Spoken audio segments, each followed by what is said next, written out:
ആരിഫ് KUNന്റെ മോൻ പുതിയൊരു പോസ്റ്റ് ഇട്ടിട്ടുണ്ട്. സത്യത്തിൽ ഇവനൊരു പടുവിട്ടിയാണെന്ന് തെളിയിക്കാനുള്ള അത്യാവശ്യ കാര്യങ്ങൾ അതിനകത്തുണ്ട്. എനിക്കതല്ല. എന്തായാലും നീ എൻ്റെ പോസ്റ്റ് കാണുമെന്ന് അറിയാമടാ. നിനക്ക് ചെറിയ വിവരക്കേടല്ല, ഒത്തിരി വലിയ വിവരക്കേടാണ്. ബാക്കിയുള്ള വിഷയങ്ങളിലൊക്കെ പോട്ടെ, നീ ഈ ഒരു കാര്യത്തിൽ കുറച്ചുകൂടെ പഠിക്കേണ്ടിയിരിക്കുന്നു കേട്ടോ. നിന്റെ ഒരു ധാരണ എന്തെന്ന് പറഞ്ഞു കഴിഞ്ഞാൽ, ഈ അപരവൽക്കരണം ഏർപ്പെട്ട ഒരു സമൂഹത്തിന് വേണ്ടിയിട്ടുള്ള വക്താവായി നിന്നുകൊണ്ട് BJPക്ക് വോട്ടൊക്കെ പിടിച്ച സമയത്ത് നിനക്ക് ഈ ഒരു കാര്യം ശരിക്കും മനസ്സിലാവാത്തതുകൊണ്ടാണ് നീ ഈ ഒരു കാര്യം കൊണ്ട് ഇറങ്ങിയെന്ന് തോന്നിയത് കൊണ്ടാണ് ഞാനിങ്ങനെ ഒരു വീഡിയോ ചെയ്യുന്നത്. വിഷയത്തിലേക്ക് വരാം. ഇവ ഇട്ടിരിക്കുന്ന ഒരു പോസ്റ്റാണ്. മീനാക്ഷി ഇട്ട പോസ്റ്റിനെ എടുത്ത് വീണ്ടും റീപോസ്റ്റ് ചെയ്തിരിക്കുന്നത്. മീനാക്ഷി ഇട്ടിരിക്കുന്ന ചോദ്യം ഫെമിനിസ്റ്റ് ആണോ? ഉത്തരം: എപ്പോഴും പറയുന്ന പോലെ എൻ്റെ ചെറിയ അറിവിൽ ചെറിയ വാചകങ്ങളിൽ ഒരു സ്ത്രീ അത് തൻ്റെ അതേ അവകാശങ്ങളുള്ള ഒരു പുരുഷനെ അതിൽ അവകാശങ്ങളിൽ നിന്ന് വിലക്കിക്കൊണ്ട് സ്വന്തം മൂല്യങ്ങൾ നേടാൻ ശ്രമിച്ചാൽ അത് തെറ്റാണ് എന്ന് പറയുന്നിടത്താണ് എൻ്റെ ഫെമിനിസം. അതായത് പുള്ളിക്കാരത്തി പറഞ്ഞ ഫെമിനിസം അവർക്കൊരു വേർഷൻ ഉണ്ട്, എനിക്കൊരു വേർഷൻ ഉണ്ട്, എല്ലാവർക്കും ഒരു വേർഷൻ ഉണ്ടാവും. ഫെമിനിസം എന്ന് പറഞ്ഞാൽ ഇക്വാലിസം എന്നുള്ളതാണ് എനിക്കിഷ്ടപ്പെട്ട ഒരു ഇത്. അത് ഓരോരുത്തർക്കും ഓരോ വേർഷനാണ്. പല രീതിയിലുള്ള ഫെമിനിസം ഉണ്ട്. ചിലർക്ക് പുരുഷന്മാരെ കണ്ണെടുത്താൽ കണ്ടുകൂടാ, അതൊരു ഫെമിനിസം. ഫ്രീ സെക്സ്, അതും ഒരു ഫെമിനിസം. അങ്ങനെ പല രീതിയിലാണ് ഫെമിനിസത്തിനെ ഡിഫൈൻ ചെയ്ത് വെച്ചിരിക്കുന്നത്. നെറ്റിലൊക്കെ ഉണ്ട് കേട്ടോ. അത് ഞാൻ അതിലേക്കൊന്നും പോകുന്നത്. അപ്പോൾ മീനാക്ഷി പറഞ്ഞ ഒരു പോയിന്റ് എന്താണെന്ന് പറഞ്ഞു കഴിഞ്ഞാൽ, ആണുങ്ങൾക്കുള്ള അവകാശങ്ങളെ നിഷേധിച്ചുകൊണ്ട് എൻ്റെ സ്വാതന്ത്ര്യം നേടിയെടുക്കുന്ന അവകാശങ്ങൾ നേടിയെടുക്കുന്നത് ശരിയല്ല എന്നതാണ് പുള്ളിക്കാരത്തി ഇങ്ങനെ വളച്ചു കുത്തി പറഞ്ഞിട്ടുള്ളത്. ഇത് പുള്ളി എടുത്തു വെച്ചിട്ടാണ് ഈ വായ്ത്താളം. ഇനി ഇവൻ്റെ ഡെഫിനിഷൻ കേൾക്കാം. ആരുടെ? ആരിഫ് KUNന്റെ മോൻ്റെ ഡെഫിനിഷൻ കേൾക്കാം. വലിയ വിവാദമായ ഈ പ്രസ്താവന സത്യത്തിൽ ആർക്കും ഈ പറഞ്ഞത് എന്താണ് എന്ന് പോലും മനസ്സിലായില്ല. അയ്യോടാ, ഒരാൾക്കും കാര്യം മനസ്സിലായില്ല. മീനാക്ഷി പറഞ്ഞതേ പുള്ളിക്ക് അങ്ങോട്ട് മനസ്സിലായി, പുള്ളി അങ്ങോട്ട് നമ്മളെ പഠിപ്പിച്ചു തരികയാണ്. കേൾക്കാം എന്നാണ് എനിക്ക് തോന്നുന്നത്. കൊലകൊമ്പൻ ഫെമിനിസ്റ്റുകൾ ഹാലിളകുന്നതൊക്കെ ആണ് കണ്ടത്. ഞാൻ കണ്ടില്ല കേട്ടോ. ഞാൻ സോഷ്യൽ മീഡിയയിൽ ഇരിക്കുന്ന ഒരാളാണ്. ഞാൻ ഇതുവരെ ഒരു ഫെമിനിസ്റ്റും അവിടെ തലയിൽ കയറി നിരങ്ങുന്നത് കണ്ടിട്ടില്ല. പുള്ളിക്കാരത്തി ഇതാണ് പറഞ്ഞതെന്ന് പോലും അവരാരും മനസ്സിലാക്കിയിട്ടില്ല എന്നുള്ളതാണ് സത്യം. അതായത് ആ കുട്ടി പറഞ്ഞത് ഇത്രയേ ഉള്ളൂ: എൻ്റെ അവകാശങ്ങൾ നേടിയെടുക്കാൻ മറ്റൊരാളുടെ അവകാശങ്ങൾ നിഷേധിക്കേണ്ട ആവശ്യമില്ല. അതായത് ഫെമിനിസത്തിൽ പല വേർഷൻസ് ഉണ്ട്. അതിലെ ആൺ വിരുദ്ധതയെ അവൾ അക്സെപ്റ്റ് ചെയ്യുന്നില്ല എന്നാണ് പറഞ്ഞത്. അതിന് ഒരു ഫെമിനിറ്റികളും വന്ന് അവളുടെ തലയിൽ കയറാൻ പോയിട്ടില്ല. അത് അവളുടെ സ്വാതന്ത്ര്യമാണ്. അതാണ് ഈ ഫെമിനിസം മുന്നോട്ട് വയ്ക്കുന്ന ആശയം തന്നെയാണ്. ഒരു വ്യക്തിയെ വ്യക്തിയായി കാണുക എന്നുള്ളത് തന്നെയാണ് ആദ്യത്തെ ആശയം. അത്ര പോലും ബോധമില്ലാത്തവൻ ആളുകളെ തനിക്കെന്തോ ഫെമിനിസത്തെ പറ്റി ഭയങ്കര ഗഹനമായ സംഗതി ഉണ്ടെന്ന് കാണിക്കാൻ വേണ്ടിയിട്ട പോസ്റ്റാ. തൊലഞ്ഞു പോയടാ, അത്രേ ഉള്ളൂ. ഒരു പുരുഷാധിപത്യ സമൂഹത്തിൽ സ്ത്രീ നേരിടുന്ന അനീതികൾക്കെതിരെ പോരാടി സ്ത്രീയുടെ അവകാശങ്ങൾക്ക് വേണ്ടി നിലകൊള്ളുമ്പോഴും പുരുഷന്റെ മാന്യമായ തുല്യ അവകാശങ്ങൾ സംരക്ഷിക്കപ്പെടണം എന്ന് മാത്രമേ മീനാക്ഷി ഉദ്ദേശിച്ചിട്ടുള്ളൂ. മീനാക്ഷി അങ്ങനെയല്ല ഉദ്ദേശിച്ചത്. നീ അതിനെ ഡിഫൈൻ ചെയ്ത് കൊണ്ടുവരണ്ട. ഇവൻ പറഞ്ഞു വരുന്നത് എന്തെന്ന് പറഞ്ഞാൽ, പുരുഷാധിപത്യ സമൂഹത്തിൽ, അതായത് ഞാൻ നേരത്തെ പറഞ്ഞത് തന്നെ, ആണുങ്ങളോട് വെറുപ്പില്ലാതെ അവരുടെ അവകാശങ്ങൾ അവിടെ നിലനിർത്തിക്കൊണ്ട് നേടണമെന്ന്. അങ്ങനെ ആ കുട്ടി പറഞ്ഞതിൻ്റെ റീസൺ, ആണുങ്ങൾക്ക് കൊടുക്കേണ്ട റെസ്പെക്റ്റ് കൊടുക്കാതെ അവരെ അടിച്ച് ഒതുക്കുന്ന ആ ഒരു ഫോം വേണ്ട എന്നുള്ളതാണ് അവർ. ഇവ അത് വേറെ ലെവലിലേക്ക് കൊണ്ടുപോവുകയാണ്. ഇവൻ പറയണത് പുരുഷന്റെ അധികാരങ്ങൾ നമ്മളങ്ങോട്ട് നിഷേധിക്കുകയാണ്. സ്ത്രീക്ക് സ്വാതന്ത്ര്യം വേണമെന്ന് പറയുമ്പോൾ പുരുഷൻ അവകാശ നിഷേധം വരുമെന്ന് ഇവൻ്റെ അടുത്ത് ആരാ പറഞ്ഞേ? ആ തോട്ട് തന്നെ ബോധമില്ലായ്മയല്ലേ. ഇപ്പോൾ വീട്ടിൽ ഒരു പെണ്ണ് ജോലിക്ക് പോവുകയാണ്, കുടുംബനാഥ ജോലിക്ക് പോവുകയാണ്. അതുകൊണ്ട് കുടുംബനാഥനിക്ക് ആ ഒരു അപ്പോയിൻമെന്റ് ഇല്ലാണ്ട് വരുമോ? റേഷൻ കാർഡിൽ നോക്ക്, അവിടെ അമ്മയ്ക്കാണ് സ്ഥാനം, പെണ്ണിനാ സ്ഥാനം. എന്തുകൊണ്ടാണത്? ആ കുടുംബം നടത്തിക്കൊണ്ട് പോകുന്ന ഈ റേഷൻ ബേസ് ചെയ്തെല്ലാം നടത്തിക്കൊണ്ട് പോകുന്ന അവളാ. അപ്പം അവൾക്ക് ആ പ്രിയോറിറ്റി കൊടുക്കുന്നത്. അതുകൊണ്ട് കുടുംബനാഥൻ അവിടെ ഒരു ഇതുമില്ലെന്നാണോ പറയുന്നത്? അച്ഛനാണ്, അമ്മ അമ്മയാണ്.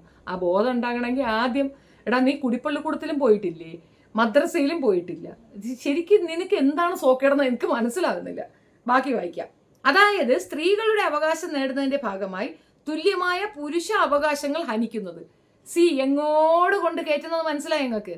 പുരുഷന്റെ അവകാശങ്ങൾ ഹനിക്കുന്നതിനെ പറ്റിയാണ് മീനാക്ഷി പറഞ്ഞത്. മീനാക്ഷിയോടൊന്ന് ചോദിച്ചു നോക്കും. അപ്പോൾ മീനാക്ഷി ഇതാണോ പറഞ്ഞതെന്ന് കേൾക്കാം. മീനാക്ഷി പുരുഷന്റെ അവകാശങ്ങൾ ഹനിക്കുന്നതിനെ പറ്റി പറഞ്ഞിട്ടേ ഇല്ല. പുരുഷന്റെ അവകാശ നിഷേധങ്ങൾ എന്ന് പറയുമ്പോൾ അയാൾക്ക് പറയാനുള്ള റൈറ്റ്സ് ഇല്ലാതെ അയാളെ താറടിക്കുന്ന, തകർക്കുന്ന ആ ഒരു ഫോം വേണ്ട എന്നുള്ള ഒരു ധ്വനിയാണ് പറഞ്ഞിട്ടുള്ളത്. അതത്ര കൃത്യമായിട്ടൊന്നും പുള്ളിക്കാരത്തി പറഞ്ഞിട്ട്, പക്ഷെ ഇവനത് അങ്ങനെയാ കിട്ടിയത്. എന്തുവാ ഇത്? ഇനി അടുത്ത കേൾക്കാം. എന്താണോ പുരുഷൻ സ്ത്രീകൾക്ക് നേരെ കാലങ്ങളായി ചെയ്തു എന്ന് നിങ്ങൾ കരുതുന്നത് തെറ്റ്. ആ തെറ്റ് സ്ത്രീകൾ പുരുഷന്മേൽ ചെയ്യുന്ന അവസ്ഥ തന്നെയാണ്. ഇത് വളച്ചുകുത്തി വേറെങ്ങടെ കൊണ്ടുപോവുകയാണ്. അത്തരം ഒരു റെസിപ്രക്കേഷൻ ഓഫ് അൺജസ്റ്റ് ആക്ഷൻ അല്ല ഫെമിനിസം. പിന്നെ ഇയാൾ പറയുന്നതിന് ഫെമിനിസം. കല്യാണം കഴിച്ച് പെണ്ണുമ്പിളയെ തൂരെ കളഞ്ഞ് കൊച്ചിനും ചെലവിന് കൊടുക്കാതെ രണ്ടാമത് ഒന്ന് കെട്ടി അതിലും രണ്ടെണ്ണത്തിന് ഉണ്ടാക്കി അതിനും ചെലവിന് കൊടുക്കാതെ കണ്ടടം നിരങ്ങി കണ്ട പെണ്ണുങ്ങൾക്കെല്ലാം കിടന്നുകൊണ്ട് ഇന്റർവ്യൂവിന് വിളിക്കുകയും കിടന്നുകൊണ്ട് വാടാ നമുക്ക് ഇന്റർവ്യൂ നടത്താമെന്ന് പെണ്ണുങ്ങളെ നോക്കി അപരാധം പറയുകയും കണ്ട പെണ്ണുങ്ങളുടെ ടൈം ലൈനിന്റെ താഴെ പോയിട്ട് വാടി കിടക്കാം നമുക്ക് ഒന്നിച്ച് കിടക്കാം എന്നും പോക്കൃത്തരം എഴുതി വെക്കുകയും ചെയ്യുന്നതാണ് ഇവന്റെ ഫെമിനിസം. മനസ്സിലായില്ലേ? ഇവൻ ഫെമിനിസം പഠിപ്പിക്കുക പെണ്ണുങ്ങളെ. ഫെമിനിസം പഠിപ്പിക്കുന്ന നാറി. അത് തിരിച്ചറിയണം എന്നാണ് പറഞ്ഞത്. മീനാക്ഷി ഈ പറഞ്ഞത് ശരിയാകുന്നതും ഇതുകൊണ്ടാണ്. മീനാക്ഷിക്ക് സപ്പോർട്ട് കൊണ്ടുവന്നത് അപ്പാപ്പ ആണ്. ഇനി പറഞ്ഞ പോയിന്റാണ് എനിക്ക് മറുപടി പറയാനുള്ള പോർഷൻ. ആ പോയിന്റാണ് ഞാനിവിടെ എടുത്തു പറയാൻ ആഗ്രഹിക്കുന്നത്. ഇനിയും മനസ്സിലായില്ല എങ്കിൽ, കാലങ്ങളായി ബ്രാഹ്മണൻ ശൂദ്രനെ ദ്രോഹിച്ചു, അതിന് പരിഹാരം ശൂദ്രൻ ബ്രാഹ്മണനെ ദ്രോഹിക്കൽ ആണോ? ആണെങ്കിൽ സുല്ല് നമ്മളില്ലേ എന്ന് വെച്ചാൽ അവൻ പറഞ്ഞതിൻ്റെ പോയിന്റ് ഇതാണ്. അതായത് ഇത്രയും കാലം ബ്രാഹ്മണൻ ശൂദ്രനെ ദ്രോഹിച്ചു. അപ്പം ഇനി അതുകൊണ്ട് ഇനിയുള്ള കാലഘട്ടത്തിൽ ബ്രാഹ്മണനെ ശൂദ്രൻ അങ്ങോട്ട് ദ്രോഹിക്കട്ടെ എന്നതാണ് ഇവരുദ്ദേശിക്കുന്ന നവോത്ഥാനം എന്നാണ് ഈ തെണ്ടി വിചാരിച്ചു വെച്ചിരിക്കുന്നത്. എടാ പൊട്ട കൊണാപ്പ, ഇതാണ് ഞാൻ പറഞ്ഞത്. ഇത് അവനിക്ക് പറഞ്ഞു കൊടുക്കണമെന്നുള്ളത് കൊണ്ടാണ് ഞാൻ ഈ വീഡിയോ ചെയ്യുന്നത്. ഇനി ഞാനത് ബാക്കി എഴുതിയിട്ടും കൂടെ വായിക്കാം. ആരിഫ് ഹുസൈൻ തെരുവിലെത്ത്. അത് നല്ലായിരുന്നു. നീ തെരുവിലാണ് നമുക്ക് മനസ്സിലായി. എക്സ് മിസോജിനിസ്റ്റ് എന്ന് വെച്ചാൽ ഇവൻ മുൻപ് ഈ ആണധികാരം വീട്ടിൽ കാണിച്ചിട്ടുണ്ടെന്നാണ് പറയുന്നത്. ഇവന്റെ ഭാര്യമാരോട് ഇവൻ കാണിച്ചിട്ടുണ്ട്, ഇവന്റെ പെങ്ങളോട്, ഇപ്പോഴും ഇവന്റെ അമ്മയോടും ഇവൻ കാണിച്ചിട്ടുണ്ട്, ഇപ്പോഴും കാണിക്കുന്നുമുണ്ട്. അപ്പോൾ ഇവൻ മിസോജിനിസ്റ്റ് ആണ് എക്സ്. ഇപ്പോഴല്ല കേട്ടോ, ഇപ്പൊ അവൻ പെണ്ണുങ്ങൾക്ക് വേണ്ടിയിട്ട് നിൽക്കുന്ന നിലകൊള്ളുന്ന ഒരു വ്യക്തിയാണ്. എടാ, നിന്റെ സപ്പോർട്ട് ലോകത്ത് ഒരു പെണ്ണും ആഗ്രഹിക്കത്തില്ല. നീ സ്ത്രീകളെ ഒരു രീതിയിലും പരിഗണിക്കുന്നില്ല. നിന്റെ പെറ്റുമായ പരിഗണിക്കാത്ത നീ ഏത് പെണ്ണിനെയാണ് പരിഗണിക്കുന്നത്? ഇനി നീ പറഞ്ഞ ആ ശൂദ്ര ബ്രാഹ്മണ സംഗതിയിലേക്ക് വരാം. ഇവിടെ ഒരു നവോത്ഥാന നായകരോ അല്ലെ നവോത്ഥാനം എന്നതുകൊണ്ട് ഉദ്ദേശിക്കുന്ന ഒരാളോ ഒരു വ്യക്തിയോ ബ്രാഹ്മണനെ കൊല്ലാൻ ആഹ്വാനം കൊടുത്തിട്ടില്ല. ബ്രാഹ്മണൻ അത് ചെയ്തിട്ടുണ്ട്. ബാക്കിയുള്ളവരെ തീർക്കണം, കൊട്ടണം, കുത്തണം എന്ന് പറഞ്ഞിട്ടുണ്ട്. പക്ഷെ തിരിച്ച് ഒരാളും അത് ചെയ്തിട്ടില്ല, ചെയ്യുകയുമില്ല. പകരം ശൂദ്രനായാലും അതിൽ താഴ്ന്നവനായാലും അവന്റെ അവകാശങ്ങൾ അവനെ ബോധ്യപ്പെടുത്തി കൊടുക്കും. നീ ബ്രാഹ്മണന് അതീതനാണ്, അല്ല ബ്രാഹ്മണനെ നീ അങ്ങോട്ട് മലത്തി അടിക്കണം എന്നല്ല പറഞ്ഞു കൊടുക്കുന്നത്. അവനെത്ര റൈറ്റ്സ് ഉണ്ടോ ആ റൈറ്റ്സ് നിനക്കുമുണ്ട്. ഈ രാജ്യത്ത്, ഈ ലോകത്ത് നിനക്ക് ആ റൈറ്റ്സ് ഉണ്ട്. നിങ്ങളെല്ലാം ദൈവത്തിന്റെ പടപ്പുകളാണ്. ബ്രാഹ്മണനെന്നും ഉന്നത കുലജാതനെന്നും എന്ന വ്യത്യാസപ്പെടുത്തി സംസാരിക്കുന്നത് തെറ്റ്. അത് നിന്റെ അവകാശങ്ങളെ നീ തന്നെ ഹനിക്കുന്നതാണ് എന്നാണ് പറഞ്ഞു കൊടുക്കുന്നത്. അല്ലാണ്ട് നീ പറയുന്നതാണെങ്കിൽ അവനെ ഇങ്ങോട്ട് വെട്ട് ഇവനെ ഇങ്ങോട്ട് വെട്ട് എന്തുവാടാ? ഇതാണ് ഞാൻ പറഞ്ഞത്. ഇവന് ഒരു കുന്തവും അറിയത്തില്ല. എൻ്റെ പൊന്നു സംഘി കൂട്ടങ്ങളെ, ഇങ്ങനെയുള്ള കാളകളെ നിങ്ങൾ തൂക്കി തലയെ വെക്കുമ്പോൾ നിങ്ങൾക്ക് കിട്ടുന്ന ഡിഫിനിഷൻ ഇതാണ്. നിങ്ങളെ അവൻ ഡിഫൈൻ ചെയ്ത് വേറെ ഏതോ തലത്തിലേക്ക് കൊണ്ടുപോവുകയാണ്. എന്നിട്ട് അവൻ പറയണേ എക്സ് മറ്റേതാണെന്ന്. ഇവൻ എക്സ് മുസ്ലിമാണ്.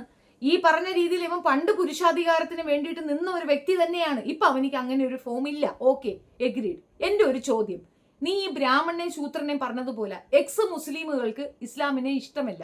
അതുകൊണ്ട് ഇസ്ലാമിൽ നിങ്ങളെ ഉപദ്രവിക്കാത്ത, നിങ്ങൾക്ക് യാതൊരു ശല്യവും ചെയ്യാത്ത ഇസ്ലാമിയരെ നിങ്ങൾ എന്തിനെ ടാർഗറ്റ് ചെയ്യുന്നു? നിനക്ക് അവരെ അങ്ങനെ ചെയ്യണ്ട എന്ന് തോന്നാത്തത് എന്തുകൊണ്ടാണ്? അതെന്താണ്? ഈ ബ്രാഹ്മണ ശൂദ്ര കാര്യം നീ ഈ പറഞ്ഞില്ലേ, നിന്റെ ലൈഫിലേക്ക് നീ എന്താ ഇംപ്ലിമെന്റ് ചെയ്യാത്ത? നീ എന്തിനാണ് അവരെ ഉപദ്രവിക്കുന്നത്? നിന്നെ അവരെന്തെങ്കിലും ഒക്കെ പറഞ്ഞിട്ടുണ്ടെങ്കിൽ തിരിച്ച് അവരെ അതിനേക്കാൾ ഭീകരമായി മോശം പറയുക എന്നതാണോ നീ പഠിച്ച പാഠം? അതാണോ നീ ഇപ്പൊ ചെയ്യുന്നത്? അതാണല്ലോ ഇപ്പൊ ചെയ്യുന്നത്. അങ്ങനെയാണല്ലോ. എക്സ് മുസ്ലിമായി നിന്നുകൊണ്ട് ഇസ്ലാമിയരെ അങ്ങേറ്റം മ്ലേച്ഛമായി ആക്രമിക്കുകയാണ്, അല്ലേ? അതല്ലേ ഇവൻ ചെയ്യുന്നത്. സോ പോയിന്റ് ഇത്രയേ ഉള്ളൂ. ഇവന് മിണ്ടായിടാ. സോ പോയിന്റ് ഇത്രയേ ഉള്ളൂ. ഇവന് ഒരു രീതിയിലുള്ള യാതൊരു രീതിയിലുള്ള ജ്ഞാനം ഈ ഒരു വിഷയത്തിലില്ല.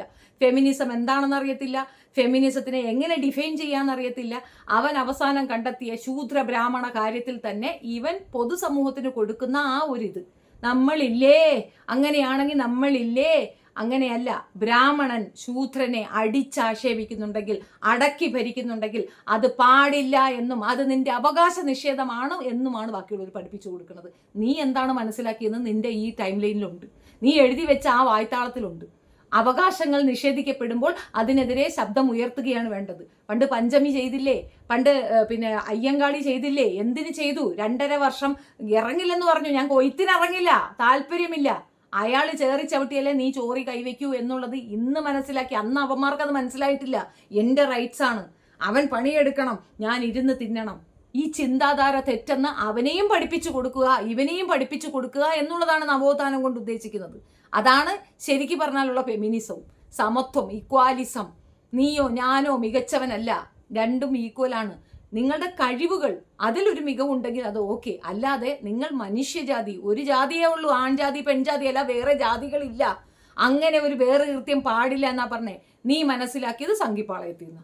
നിനക്ക് ശാഖയെ പഠിപ്പിച്ചിരുന്ന കൊണാഫിക്കേഷൻ ഇതാണ്. ഇത്രയേ ഉള്ളൂ നിന്റെ വിവരം, നിന്റെ ബോധം ഇത്രയേ ഉള്ളൂ. ഈ ബോധ നിലവാരം വെച്ചുകൊണ്ടാണ് നീ ഈ സംഘികൾക്ക് ഉണ്ടാക്കുന്നത്. സംഘികൾക്ക് ഒരു അല്പം കോമൺ സെൻസ് ഉണ്ടെങ്കിൽ നിങ്ങൾ ഈ പന്നിയെ തൂക്കി തലയിൽ വെക്കുന്ന നിർത്തി വെച്ചാൽ നല്ലത്. അല്ലെങ്കിൽ ഇവൻ നിങ്ങളെ വളച്ചു കുത്തി ഒടിച്ച് വേറെ എങ്ങോട്ടോ കൊണ്ടുപോകും. ജാതി വ്യവസ്ഥക്കെതിരെയാണ് സംസാരിക്കുന്നത്, മനുഷ്യർക്കെതിരെയല്ല. ബ്രാഹ്മണർക്കെതിരെയല്ല സംസാരിക്കുന്നത്, ബ്രാഹ്മണ്യത്തിനെതിരെയാണ്. ഈയമുരുക്കി വേദം പഠിച്ചാൽ ഈയമുരുക്കി ചെവിയിൽ ഒഴിച്ചു കൊടുക്കും എന്ന് പറഞ്ഞ ആ സിസ്റ്റത്തിനെയാണ് എതിർക്കുന്നത്. അല്ലാതെ വേദത്തിനെയല്ല, വേദഗ്രന്ഥങ്ങളെയല്ല. ഇസ്ലാമിയരെല്ലാം തന്നെ പഠിക്കണം എന്ന് പറഞ്ഞ് നിർബന്ധം പിടിക്കുന്ന ഗ്രന്ഥത്തിനെ അവഹേളിച്ചുകൊണ്ടും അപഖ്യാതി പറഞ്ഞുകൊണ്ടും ഏറ്റവും മ്ലേച്ഛമായി അവഹേളിച്ചുകൊണ്ടും ഈ വൃത്തികെട്ടവൻ ചെയ്യുന്നത് പോലെ നിങ്ങളുടെ കൂട്ടത്തിൽ ഒരാൾ ഇതുപോലെ ചെയ്താൽ നിങ്ങൾ വെറുതെ ഇരിക്കുമോ? അതിലെ കഥകൾ പറയുന്ന മനുഷ്യർക്ക് കിട്ടുന്ന തട്ടൊക്കെ ഞങ്ങൾ കാണുന്നുണ്ട്, നിങ്ങൾ എന്തുമാത്രം മോശമായി പറയുന്നുണ്ടെന്ന്. അതും വളരെ ജനറസായി, വളരെ മര്യാദാപൂർവമായി ഈ ശ്യാംകുമാറൊക്കെ എത്ര കൃത്യമായിട്ടാണ് കാര്യങ്ങൾ പറയുന്നത്. അതിനകത്തുള്ള കാര്യങ്ങൾ എടുത്തു വെച്ച് ഋഗ്വേദമൊക്കെ എടുത്തു വെച്ച് പറയുന്നു എന്നതിനപ്പുറം നിങ്ങൾ അവഹേളിക്കുന്നുണ്ടോ, മോശം പറയുന്നുണ്ടോ? എന്നിട്ടും അദ്ദേഹത്തിന് കിട്ടുന്ന തല്ല്, അദ്ദേഹത്തിനെ പറയുന്ന തെറി. ഇവിടെ തമിഴ്നാട്ടിൽ പോയപ്പോൾ അദ്ദേഹത്തിനെ കൊല്ലാൻ ശ്രമിച്ചു. ഈ വായി നോക്കി ആരെങ്കിലും ഒന്ന് തൊട്ടോ, ഒരു മണ്ണു വാരി ഇട്ടോ? അതെന്തുകൊണ്ടെന്നറിയാം? ഖുറാൻ വായിക്കുന്നുണ്ടാ, ഖുറാൻ മനസ്സിലാക്കുന്നുണ്ടാ, മദ്രസയിൽ പഠിക്കുന്നത് കൊണ്ടാ. ഇവൻ അവിടെ പോവാത്തത് കൊണ്ടാണ്, ഇവൻ്റെ ഉമ്മ അവിടെ പോവാത്തത് കൊണ്ടാണ് ഇവൻ ഇപ്പോഴും ഈ നടക്കുന്നത്. നീ ഫെമിനിസം എന്ന നാട്ടുകാരെ പഠിപ്പിക്കുന്നതിന് പകരം വായിലേക്ക് എന്ത് പോകും നിന്റെ 3 മക്കൾക്ക് ആദ്യം പറഞ്ഞു കൊടുക്കും. എടാ പിള്ളേർക്ക് ചിലവിന് കുറേ എച്ചക്കല പൊറുക്കി. നിനക്ക് നല്ല തകരാറാണ്, നല്ല ആ പെണ്ണുങ്ങൾക്ക് ചുണയില്ലാത്തതുകൊണ്ടാണ്. ആ 2 എണ്ണത്തിന് ചുണയില്ലാത്തത് കൊണ്ടാണ്. ഒന്നുമല്ല, 2. ഒരുത്തിയെ കെട്ടി കളഞ്ഞു, അടുത്തതിനെ കെട്ടി കളഞ്ഞു, അങ്ങ് നടക്കുകയാണ്. ഇസ്ലാമിൻ്റെ ഏറ്റവും ബെനിഫിറ്റ് ആയിട്ടുള്ള ഈ ഒരു സാധനം ഉപയോഗിച്ചുകൊണ്ട് 2 പെൺകുട്ടികളെ വളരെ മോശമായി നശിപ്പിച്ചിട്ട് 3 കുട്ടികൾക്ക് ചാപ്പാടിന് വഴി കൊടുക്കാതെ അവൻ ഫെമിനിസം ഉണ്ടാക്കാൻ, നീ മീനാക്ഷിയുടെ ഇതുണ്ടാക്കാൻ പോകണ്ട. നീൻ്റെ ജോലി നോക്കിയാണ് മുഴുക്ക പൊട്ടത്തരം എഴുതി വെച്ചിട്ട് അവൻ്റെ ഒരു ചാണ ജയിച്ച് പോടാന്നറി വേണ്ടെന്ന് വെക്കും അവൻ്റെ ഒരു ഫെമിനിസം.